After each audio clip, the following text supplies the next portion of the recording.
Queridos amigos, el gobierno de Bogotá y los narcoguerrilleros de las Fuerzas Armadas Revolucionarias de Colombia, las tristemente célebres FARC, han llegado a un acuerdo de paz tras 52 años de violenta insurgencia por parte de este brazo armado del Partido Comunista.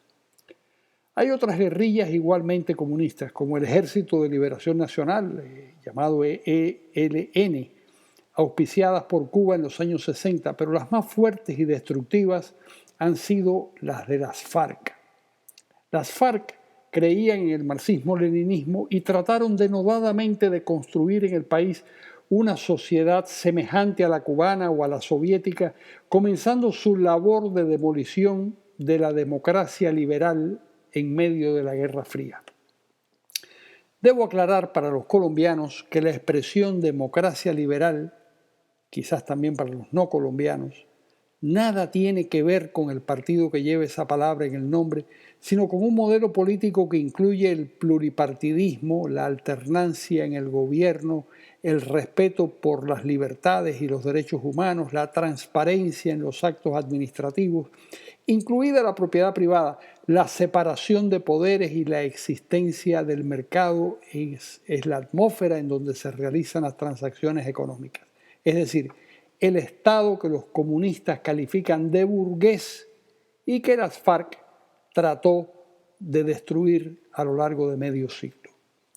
Para lograr ese objetivo y como una forma de aterrorizar a la población, las FARC asaltaron, secuestraron y vendieron rehenes o los asesinaron, violaron muchachas campesinas, convirtieron por la fuerza a niños en guerrilleros, obligándolos a matar o a ser muertos, colocaron bombas en lugares públicos y cometieron toda clase de crímenes atroces, incluyendo el cultivo, venta y exportación de cocaína, hasta convertirse en uno de los cárteles más poderosos del mundo.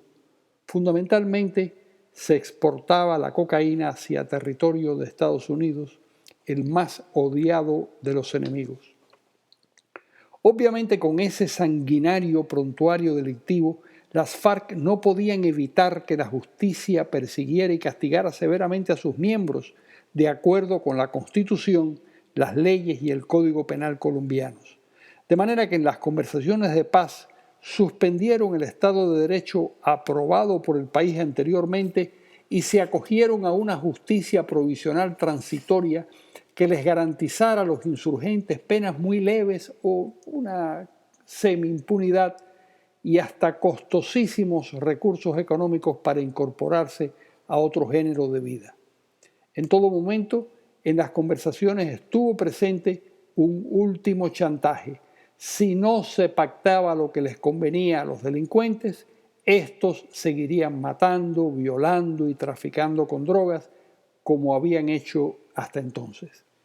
El Estado, que representaba a 45 millones de colombianos, extrañamente aceptó las condiciones de la FARC, de apenas 7.000 guerrilleros, y firmó un humillante acuerdo con los cabecillas, liderados, por cierto, por un truculento señor que se hace llamar Timochenko.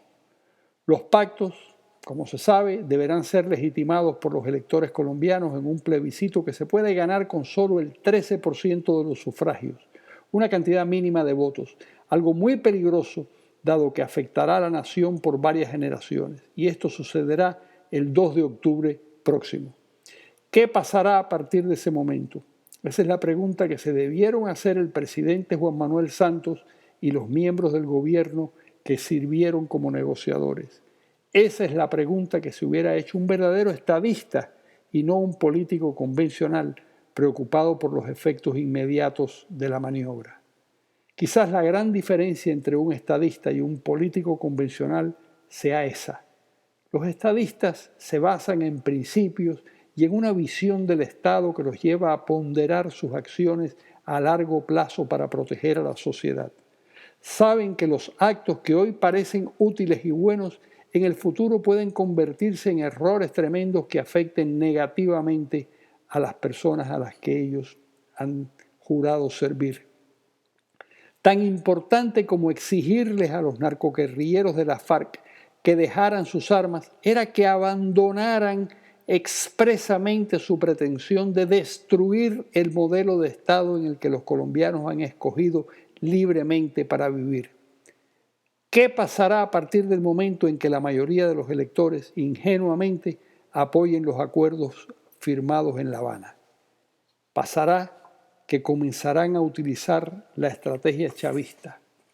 Ocurrirá que las FARC se insertarán en la vida política del país y comenzarán a desmontar la democracia como hicieron en Cuba y en Venezuela, porque han renunciado a la guerra armada, pero no a establecer un régimen comunista, sencillamente porque son el brazo armado de un partido marxista-leninista que cree en la dictadura del proletariado, superstición que les llevó a cometer toda clase de crímenes durante más de medio siglo.